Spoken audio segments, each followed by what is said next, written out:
അസ്സലാമു അലൈക്കും വറഹ്മത്തുള്ളാഹി വബറകാത്ത്. അൽഹംദുലില്ലാഹി വഅദ അസ്സലാത്തു വസ്സലാമു അലാ നബിയ ബഅദ. ബലിപെരുന്നാളിൻ്റെ പ്രാധാന്യത്തെപ്പറ്റി നമുക്കെല്ലാവർക്കും അറിയാമല്ലോ.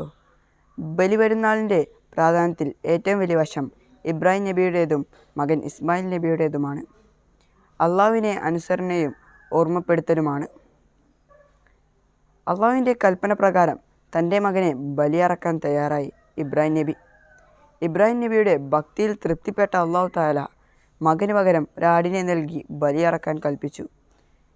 ഇബ്രാഹിം നബിയുടെ ത്യാഗത്തെയും ഓർമ്മപ്പെടുത്തലുമാണ്. സാമ്പത്തിക ശേഷിയുള്ള എല്ലാ വിശ്വാസികളും ബലിയറക്കൽ നിർബന്ധമാണ്.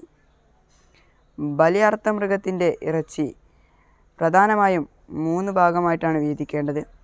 1 സ്വന്തം കുടുംബത്തിന്, 2 അയൽവാസികൾക്കും ബന്ധുക്കൾക്കും, 3 പാവപ്പെട്ടവർക്ക്.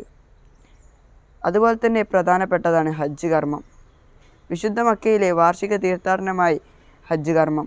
ഹജ്ജ് കർമ്മം അനുബന്ധിച്ചാണ് ബലിപെരുന്നാൾ ആഘോഷിക്കുന്നത്.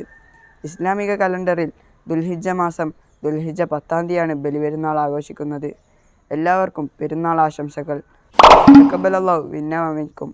വഅഖിറു ദഅവാനാ അൽഹംദുലില്ലാഹി റബ്ബിൽ ആലമീൻ. അസ്സലാമു അലൈക്കും വറഹ്മത്തുള്ളാഹി വബറകാതുഹു.